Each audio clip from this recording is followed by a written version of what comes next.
Bonjour, je suis ravi de vous retrouver sur Entrecases pour une nouvelle émission. Alors comme tous les mois, vous le savez bien, on retrouve Lisa et qui cette fois-ci est déjà en plateau. Bonjour Lisa. Oui, j'ai eu la flemme de rentrer plus tard, donc je me suis incrustée tout de suite. Bonjour. Et puis on aperçoit derrière ton invité, héros des réseaux de ce mois-ci, qui est Papy Bic. Bonjour. Bic. Bonjour Papy Bic.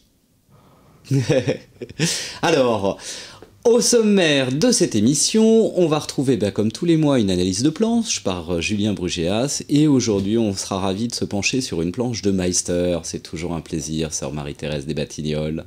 Ensuite, Lisa, tu intervieweras un petit peu Papy Bic pour savoir. Oui, il faut bien que je bosse un peu. Quand même. Oui. Et puis, on retrouvera un petit reportage sur un album qui va sortir la semaine prochaine, Le Coup de Prague. Voilà, allez, on marque une petite pause et puis on se retrouve pour une analyse de planche.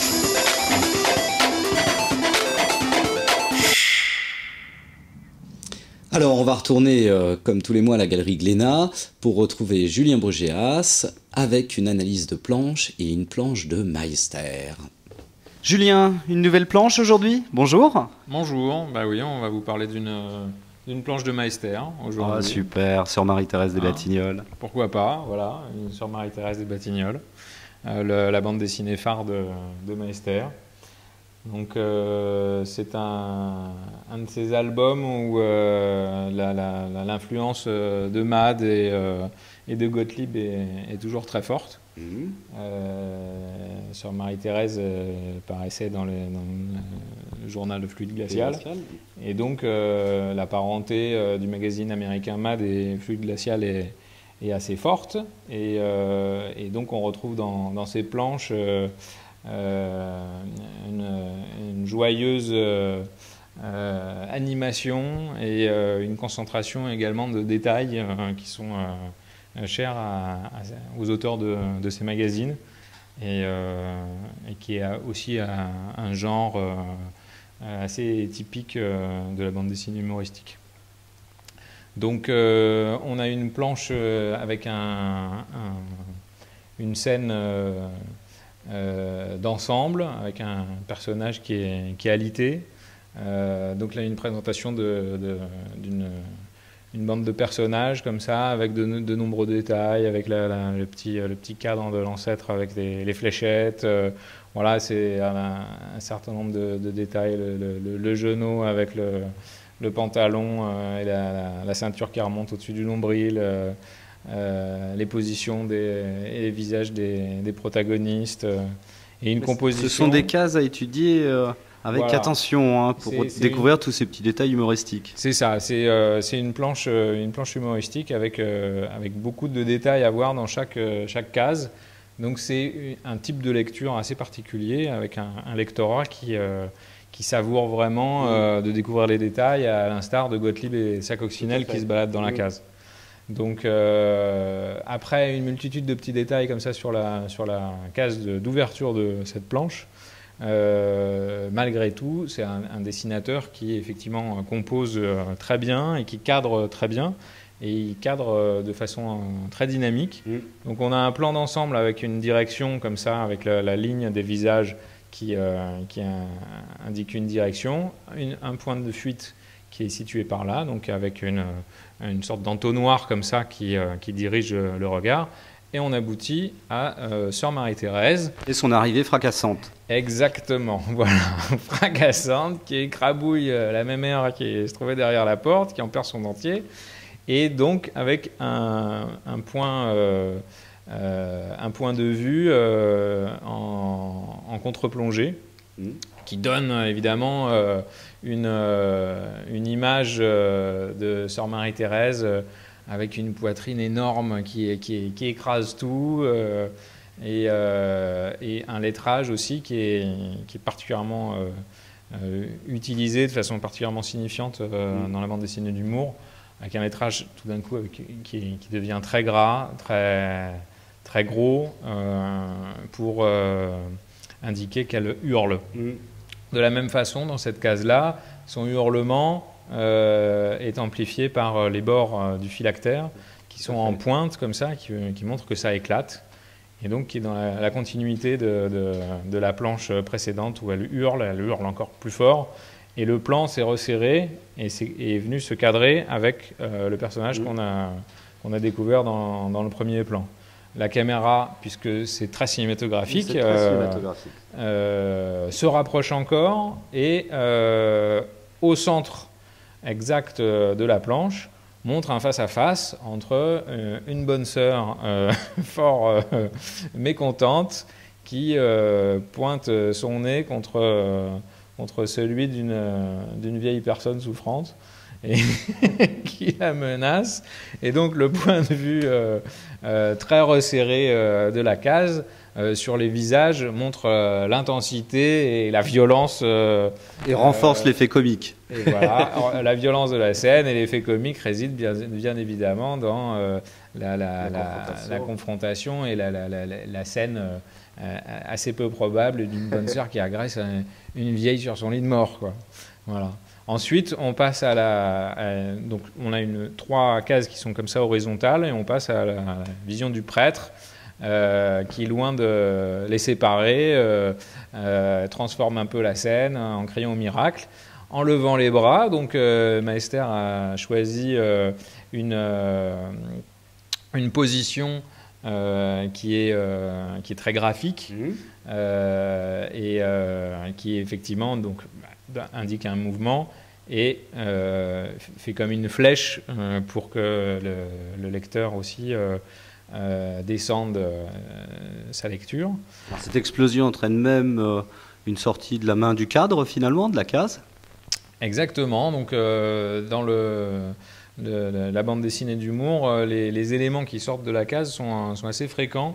Comme effet comique. De la même façon ici, on avait ces lunettes, je crois, qui sont en train de valser avec ses oreilles d'ailleurs, au-delà de la case pour montrer effectivement que ça gesticule, ça part dans tous les sens. Et ça bouge. Hein. Ça bouge, voilà. L'avant-dernière case, c'est à nouveau un plan d'ensemble qui rappelle le premier, mais qui est un peu plus éloigné. Donc comme si la scène d'intensité, de violence, etc., on avait besoin de reculer pour que ça s'apaise. Effectivement, la scène s'apaise, donc le cadrage est signifiant. Et on retrouve encore à nouveau les détails un peu partout dans la case qu'on va se faire un plaisir de chercher, de trouver, avec une bonne femme là, qui est dans les choux, avec un pied qui part par là, un bras personnage qui a l'air d'être dans le fond, là. L'autre qui est toujours écrasé derrière la porte, qui est en train de couler, de ruisseler contre le mur. Et finalement, à nouveau, un plan qui est resserré sur son héroïne qui découvre, en s'étant calmée, comme une petite auréole et qui propose d'enchaîner sur une autre scène, puisque c'est une scène de fermeture avec Sœur Marie-Thérèse qui est cadrée de façon à ce que la case soit bouchée et qui nous invitera donc à passer à la lecture de la planche suivante. Alors on retrouve dans cette planche de Meister les caractéristiques du dessin d'humour, c'est ce qu'on disait. Oui, c'est un découpage qui revient aux planches qu'on a expliquées avant. Hein. La bande dessinée fonctionne de la même façon, c'est-à-dire qu'il y a des cases dont les cadrages sont faits de telle façon qu'on enchaîne avec la case suivante. Donc ça ne change pas. Mais il y a des codes et des éléments du dessin qui sont assez spécifiques au dessin d'humour, en tout cas qui sont très souvent utilisés. Et au passage, on était content de vous montrer une planche d'un des plus grands dessinateurs d'humour, le digne héritier certainement de Gottlieb, comme on le dit souvent, qui est un dessinateur extraordinaire et qui est un encreur, comme vous pouvez le voir. Très très belle qualité, un ancrage. Formidable, voilà. Julien, merci beaucoup pour cette nouvelle analyse et puis on se retrouve le mois prochain comme d'habitude. Eh bien, mois prochain, avec plaisir. Au revoir. Ah, quel grand auteur ce Meister. On pense bien à lui et on espère peut-être un autre Sœur Marie-Thérèse des Batignolles. On y croit. Alors, on marque une petite pause et puis Lisa, on va se retrouver avec ton héros.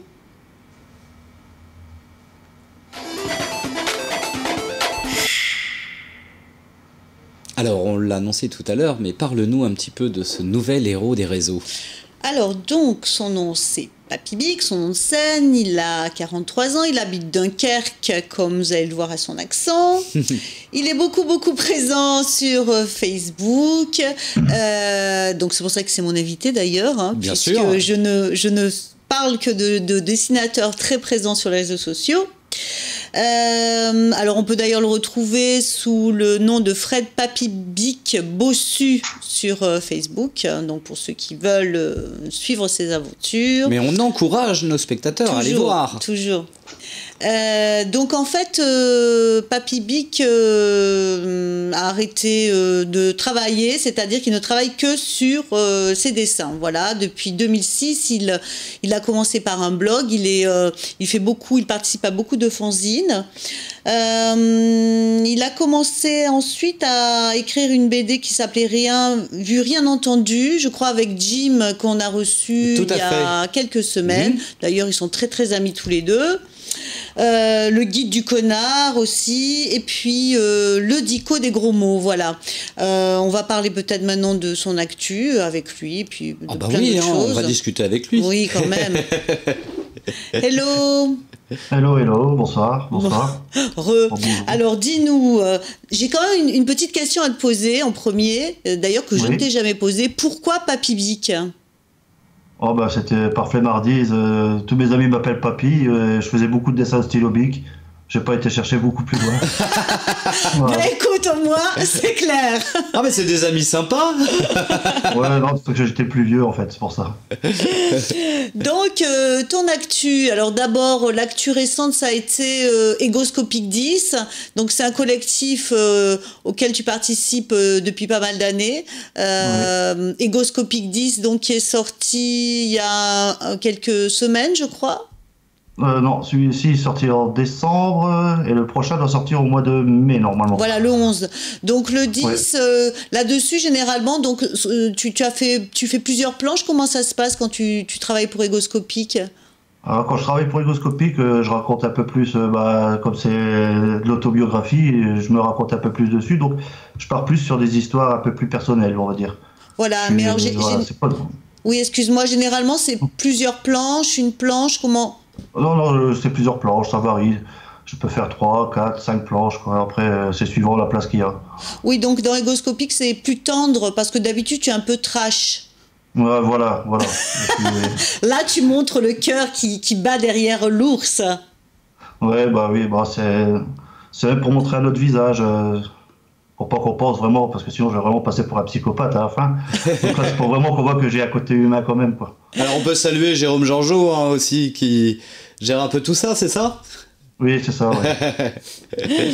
Merci FGH. Oui, donc ça, Egoscopie qui est sorti il y a quelques temps. Ton sac à vomi 2, ça c'est sympa. Donc, tout un programme. Sac à vomi 2, ça il est sorti il n'y a pas très longtemps. Tu peux nous en parler ? Bah oui, c'est un recueil de dessins, on va dire assez... on a mis la couverture du 1, mais c'est pas grave. Il y a le 2 après, je crois. Ah voilà, le 2. Voilà. Donc vas-y, parle-nous du sac à vomi 2. Bah, c'est toujours pareil, c'est un recueil d'humour potache, un peu gras, c'est une page, un gag, on va dire. Il n'y a pas vraiment de continuité, il doit y avoir une planche où il y a une histoire qui se suit sur 3 pages, sinon c'est vraiment une page, un gag, quoi. C'est le livre qu'on peut lire tranquillement aux toilettes, c'est le livre qui est marrant, quoi. C'est de l'humour noir, pas trop cru non plus, quoi. On va dire c'est disponible pour un public adulte, pas obligatoirement averti. Il vaut mieux être aux toilettes avec un titre comme ça, non ? Ça aide. D'accord, et alors donc la dernière chose, là c'est une grosse actualité sur les réseaux sociaux d'ailleurs, puisque au fond c'est un peu le but de ma rubrique, donc ça tombe bien. Tu as lancé il y a plus d'un mois un jeu qui s'appelle Viens dans mon strip. Alors est-ce que tu peux m'expliquer ce qu'est Viens dans mon strip ? Bah, c'est un truc tout bête en fait. Tous les jours, je mets un message, je n'ai pas d'heure précise, ça peut être n'importe quel moment de la journée, où j'invite les gens à me donner un mot. Et je prends les 3 premières personnes qui en commentaire m'ont donné un mot, et avec les 3 mots, j'en fais une petite histoire, un strip, en essayant d'être aussi drôle le mieux possible, quoi. Voilà, donc tu fais ça tous les jours. Tu m'avais expliqué, je crois que cette idée t'est venue parce que tu faisais ça aussi avec tes enfants? Oui, quand ils étaient petits, en fait, pour le soir, pour éviter de raconter toujours les mêmes histoires, je leur demandais de me donner 3 mots, et avec les 3 mots qu'ils me donnaient, je leur racontais une petite histoire pour qu'ils se couchaient, quoi. Et là, bon, je l'ai appliqué au dessin, avec mes amis de Facebook, parce que c'est un jeu participatif avant tout, quoi. Donc j'aime bien participer avec les amis des réseaux. Oui, alors généralement, les gens se battent pour écrire un mot. Il y a toujours les mêmes là qui essayent. Et puis là, maintenant, tu commences à dire, bon, maintenant, laissez la place aux autres. Ouais, c'est assez marrant aussi. Ouais, je demande un peu de fair play aussi, sinon c'est vrai que ça se bouscule pas mal, quoi. Et c'est bien, moi j'en suis content justement. Bon, mais c'est dommage parce que je sais qu'il y a des gens qui veulent vraiment participer et tous les jours je vois, ah mince, ça s'est joué à 1 seconde, ah j'étais parti, ou j'ai... Bon, mais après c'est la règle du jeu. Hein. Et ton strip, tu le dessines en combien de temps alors du coup chaque jour? Je me donne un maximum d'1 heure pour le réaliser à partir du moment que j'ai les 3 mots. D'accord, ah oui. Okay. Oui, non, c'est une performance. Là, tu en es à combien? Le 41e aujourd'hui. D'accord. Ok. Et donc, tu veux aller jusqu'à combien? Tu as une... Mon but, c'est d'essayer d'arriver jusqu'à 300 déjà. 300? Ouais, je voulais faire 365, faire une année, mais mon but, c'est 300. Si je réussis, je continue l'année après. D'accord. Donc, même si tu es malade, tu vas nous faire des... Oui, parce que même quand ma femme était malheureusement à l'hôpital, j'ai continué à faire des strips aussi, donc... Bon, il faut dire que c'était pas grave, hein. Non, c'était pas grave, non, c'était bénal. Mais bon, je veux dire, oui, je me prends 1 heure pour ma journée à le faire, c'est... 1 heure, c'est 200 ans, c'est rien, je veux dire. Non, et puis c'est vrai que c'est une vraie animation de Facebook, donc je trouve ça hyper intéressant. Ah ouais, c'est très chouette, ouais. Bah écoute, voilà, peut-être que tu pourrais aussi nous inviter à jouer. Ah oui, bien sûr, si vous avez 3 mots à me donner, là, je prends note tout de suite. Et... Okay. Alors, Benjamin, est-ce que tu as un mot à nous donner? Twitter pour Benjamin. D'accord, moi ça va être brocoli. Alors, Twitter, brocoli. Et libertaire. Libertaire, vous êtes sympa. On te donne pas 1 heure, hein. Tu peux nous le faire pour dans 15 jours, c'est bien. Ok. Voilà, bon, j'espère que le résultat va vous plaire. Merci. On attend ça avec impatience. Merci beaucoup, Papy Bic. Merci à vous. Au revoir. Et oui, on va continuer l'émission. Ah bah oui. Hein, on continue. Bah oui, écoute. Alors, on marque une petite pause et puis on va retrouver, vous allez voir, 2 petites vidéos sur le coup de Prague.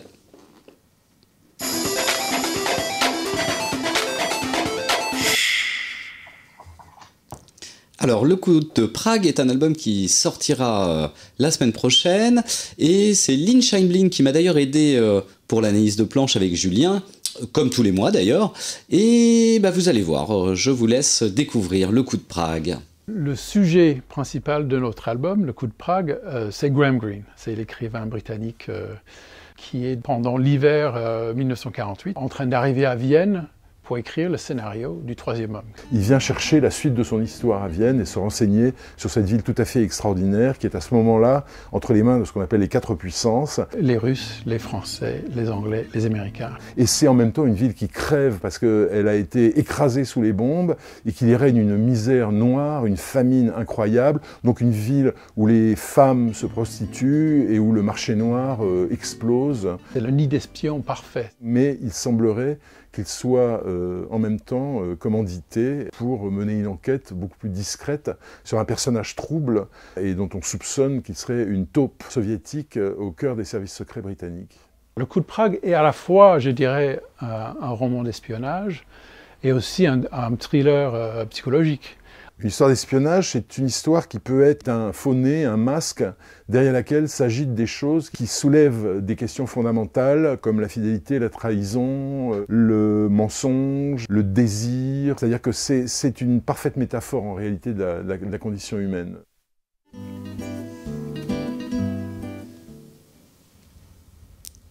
Voilà, cette petite vidéo de Lynn Scheinbling, ça vous a plu? Oh, vous en voulez encore, hein, comme dirait Gainsbourg. Eh bien, je vous propose qu'on... Bah si. Oui, vas-y, continue. Allez, je vous propose qu'on s'intéresse au dessinateur, justement. Le processus du travail consiste à poser une première couche de fusain froid. On imagine toujours que le noir, c'est du noir, mais il y a des noirs froids et des noirs chauds. Et après, j'étale et je lisse le fusain avec une estompe qui s'appelle un tortillon. Ça permet d'arriver à des dégradés réguliers, des effets d'ombre et de lumière qui sont assez subtils.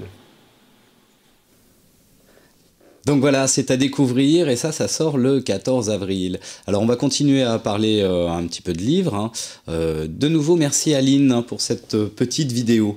Alors j'ai plusieurs livres à vous montrer. Je vais te les passer, Lisa. Hein, oui, comme ça. Je vais faire le porte-bouquin. Tu vas pouvoir faire le porte-bouquin. Alors, aux éditions Même Pas Mal, je n'ai pas de projet professionnel de David Snug. Alors, ça parle de musique, hein, et effectivement, c'est quelqu'un qui a toujours voulu faire de la musique, mais pas professionnelle. C'est très drôle. Alors, aux éditions Grand Angle, Tomoe, pardon. Alors ça se passe au Japon. Hop. Et c'est une héroïne. C'est pas fréquent d'ailleurs hein, dans les livres qui traitent des samouraïs d'avoir une femme. Il y avait des femmes samouraïs. Tout à fait, ben ça parle de ça justement, Grand Angle.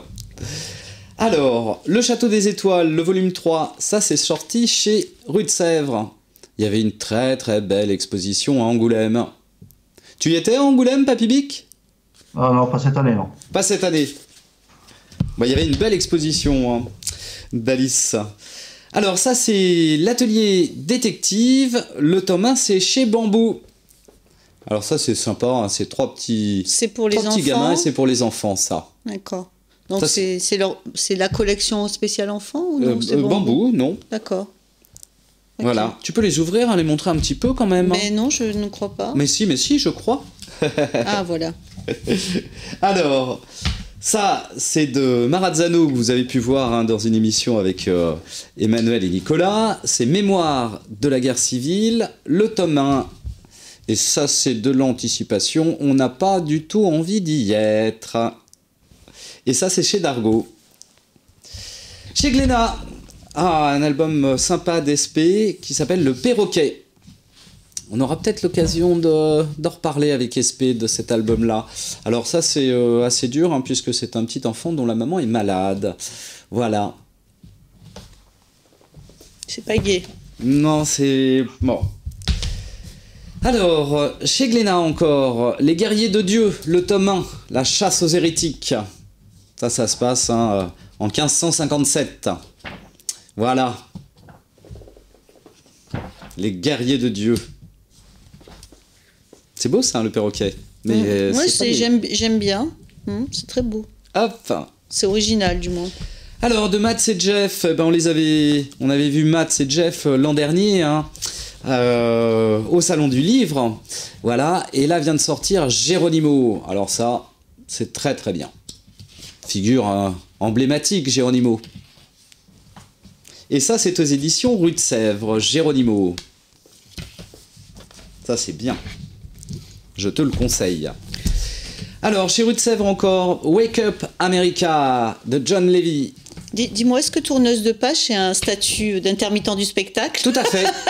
Non, mais tu le fais très bien d'ailleurs. Je devrais t'embaucher à chaque émission pour me tourner les pages. Non, mais je n'ai pas fait de manicure, c'est moins donc bien. Donc ça, c'est intéressant. Hein, John Lewis, qui a fait partie de la lutte pour les droits civiques. C'est étonnant, ça. C'est le tome 3, Wake Up America. Tiens. Alors, chez Grand Angle, Jazz, une adaptation de Marcel Pagnol. Ça, c'est chouette aussi. Ah, il va falloir que tu les passes à côté parce que on va plus te voir sinon. Hein. Oui, Pierre, là j'ai plus de... Ouais, en plus, c'est lourd. Alors, Ma guerre de La Rochelle à Dachau. Ça, c'est chez Rue de Sèvres aussi. Donc voilà, l'histoire de Guy-Pierre Gauthier, entré en résistance. Très bien, ça aussi. Bah, la couverture est très belle. Oui. Non, c'est très très bien, ça. Moi, j'achète toujours, en fait, selon les couvertures, même les livres, tu vois. Comme beaucoup de monde. Bah non, tu sais qu'il y a des gens qui n'ont rien à faire de la couverture. Alors ça, c'est Le Retour de Duhamel. Beaucoup de succès sur Le Voyage d'Abel il y a quelques années. Et là, c'est assez étonnant puisqu'il y a un côté polar avec un artiste qui retourne sur son île natale. C'est très bien ça. Très très bien. Je commence à voir un tennis elbow là. Mais non, il y en a presque plus. Alors ça, tiens, un manga, ça fait longtemps, j'en présente pas souvent des mangas. Ça, c'est Kion, et c'est la reine d'Égypte. J'ai même reçu le papyrus d'ailleurs qui va avec. D'époque. Oui, bien sûr. Alors, on continue.